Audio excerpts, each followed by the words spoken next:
Greetings everyone, it's Kirsten. Welcome to today's video. I thought I would do another quicker kind of 7-point video like I did before with the video titled 7 Things I Hate About Ballet Dancers, or 7 Things I Hate That Dancers Do. Something like that. I will link it in the cards or down below, so check that if you haven't watched it already. Anyway, so today I wanted to do a video about 7 things that movies or the media get very wrong about ballet dancers. So if you are not a ballet dancer and would like to be enlightened, stay tuned. So this comes as a surprise to many people, especially ones I've met that have not been around ballet dancers before and then suddenly meet petite ballet dancers. This is very interesting. Many people think that all of us are very tall and long and lean because that is traditionally what most people think of as the ballet aesthetic, which is true, it still holds true. That is kind of, I don't want to say the golden standard when you think of a ballerina, but the key is many of us appear tall. However, we're not all tall. And in fact, it is actually much easier. No, I don't want to say this because many shorter dancers are probably going to get all feisty in the comments, but it is typically easier to get a job in the professional ballet realm as a shorter dancer, typically because you're seen as more versatile, more marketable, because you can easily be partnered by multiple different men, rather than if you are a tall female, it's usually hard to find a tall enough partner who is maybe at the corps de ballet level if you are in an entry-level position. So tall girls usually have the ballet aesthetic, you know, long, lean, lovely, all those things, but it's actually kind of hard if you're over 5'7", 5'8" to find a job in the ballet world. Not impossible, but there is kind of a narrow market for that for the reason I just mentioned. So due to the posture and lovely technique and artistic presence of short dancers on stage, they often appear very tall from far away, which is kind of funny. Thusly, many people are fooled into thinking we're taller than we actually are. My second point is that we're not all sheltered and innocent. Many professional dancers featured in shows, TV shows, movies, whatnot, they appear to be kind of sheltered, like probably homeschooled, and I can say this, I was homeschooled, so I'm not hating by any means, you know. But people usually associate dancers with not getting out much, being narrow-minded, and like very innocent. That's how a lot of the media portrays female dancers. By the way, I am speaking mostly of female dancers. Some of this may apply to male dancers. However, I do feel like the average male that does ballet in the media is kind of painted as more of like a macho guy. There are exceptions to everything I'm saying, of course. However, from what I have seen out there, which of course I like to watch ballet related stuff, hoping that each time it will prove or like create a new standard of how dancers are portrayed in the media, yet every time it's like the exact same. So I'm trying to diversify y'all's opinion of us here, so bear with me. Anyway, so for the ladies, we often come off in the media as like very innocent and like wouldn't do anything wrong, and either that or there's like the one random like rock and roll ballerina chick in a movie or something like that. However, I just want to assure you that there is a vast array of personalities in the professional ballet realm. People as they get older and more mature typically like to kind of have a separate life from how they are in the studios. They'll, you know, be professional and look very classical in the studios. However, I mean, we do bring a little style into what we wear into the studios, but I know a lot of people that are definitely not that type, not innocent whatsoever. There is a huge variety of personality and lifestyle types within professional ballet dancers. So just wanted to throw that out there. Oh, and in fact, a lot of us moved away from home sooner than usual, like probably halfway through high school, to go to a better boarding school for ballet or something like that. Not all, but some, and therefore grew up a lot faster than our other counterparts who went the traditional high school route. So along with that, my third point is that we female ballet dancers are not all very shy, reserved, and ultra feminine. That's another personality myth. Kind of the whole like, oh, you're a ballerina, so you like pink and tutus and whatever.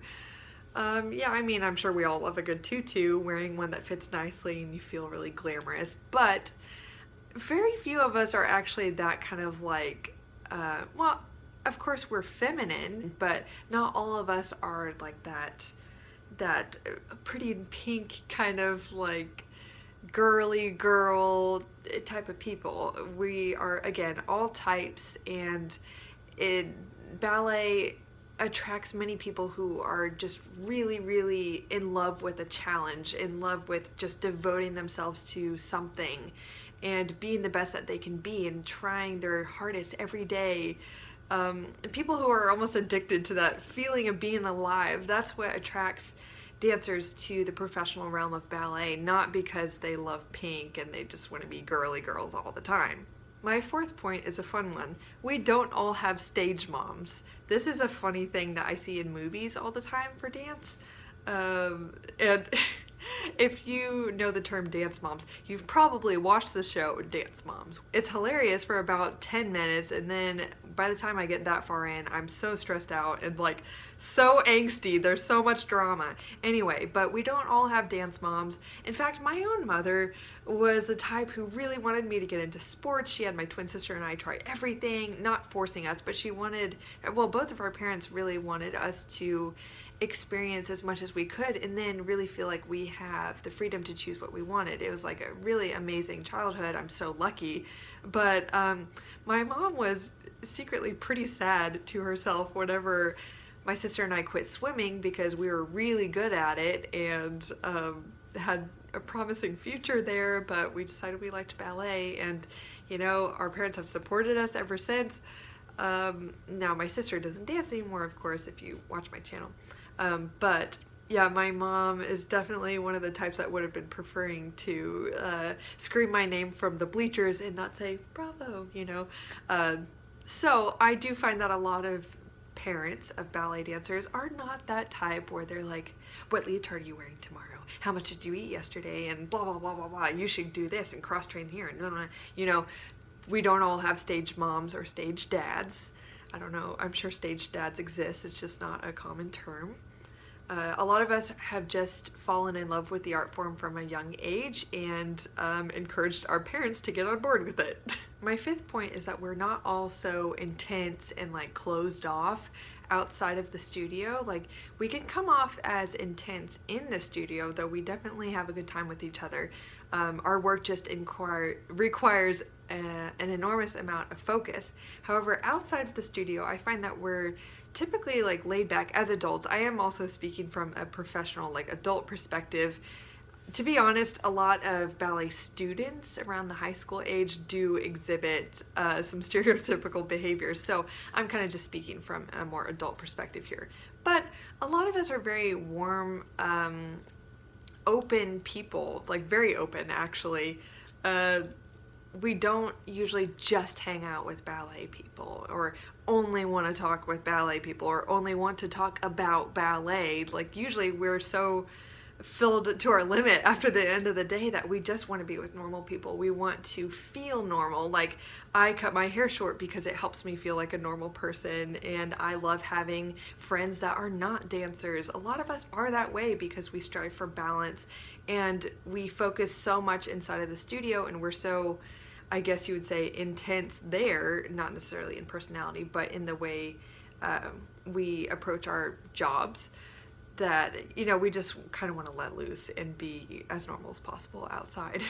My sixth point, of course, it has to be addressed. The subject of what dancers eat and how they look comes up in most everything where ballet appears in the media. At least in mainstream media. I'm not talking about like Point Magazine, which is catered for the dancer audience. But I do want to say that we do have to be thin, of course, not like anorexic looking thin in most cases. Of course, there are many cases of certain directors in the country that promote a very unhealthy image. However, that is not as normal in the industry. Like, we do have to be very fit. So we watch what we eat. We could say, yeah, watch what we eat. However, it's not typically a matter of quantity but quality. Like, we have to watch out for our health in order to stay strong, because if you are not strong, you I can't tell you how many friends I've had that have had fractures in their feet. My very own twin sister had 5 stress fractures in her feet. Bone density is taken extremely seriously, which goes hand in hand with your nutrition, as well as good sleep. All these things, like for me, in recovering from my knee injuries, I really have to watch my health, and I eat an anti-inflammatory diet. By the way, I have other videos about how I eat if you'd like to see those as well. I'll link it in the cards and down below and all that stuff. So yes, we eat to be fit and healthy, not extraordinarily thin, and actually eating disorders are not nearly as rampant in the professional world as they are in adolescence, in perhaps like a boarding school environment.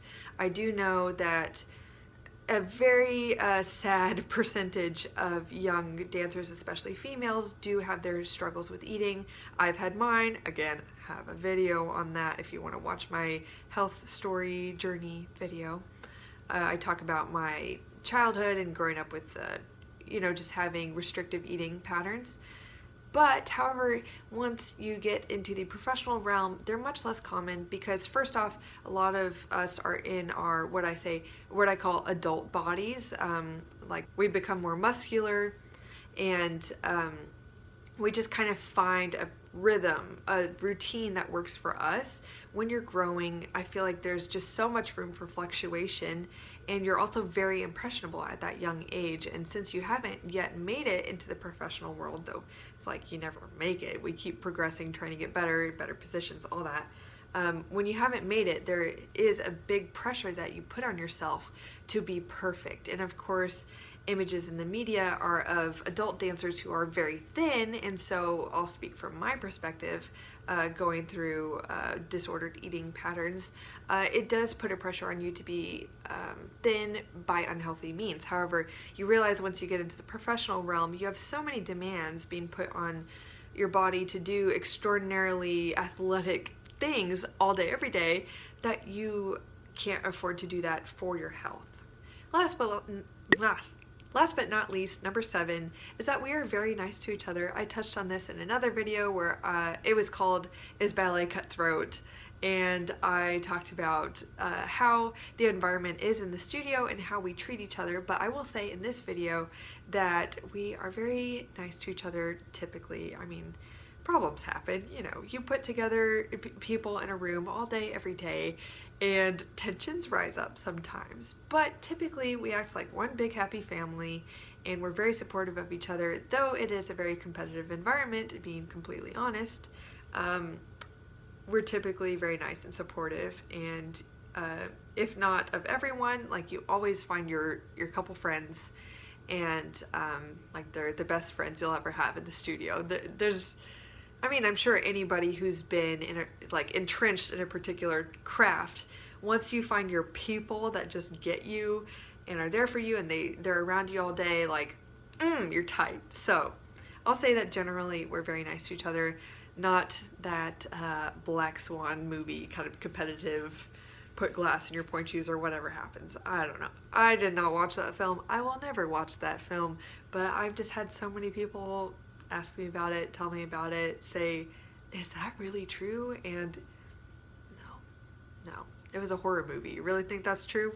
I'll say that the competitive nature comes out not in usually being aggressive towards one another, but when we're being competitive, it's usually manifested by us just really, really working on ourselves and trying to be the best that we can be, so that we can stay at the top of the crowd. It's not like, oh, I'm gonna go cut somebody down so that I can be better. What we usually do as adults who are mature, hopefully, is we just try to build ourselves up instead of tearing each other down to get to the top, which I really love and respect. I think everyone should have that attitude.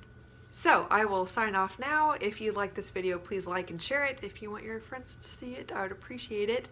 And check out my Patreon account if you're interested in financially supporting this channel so I can keep spreading awareness and positivity and whatever messages come to my mind about the ballet world. I'd really appreciate it. And subscribe, all that stuff.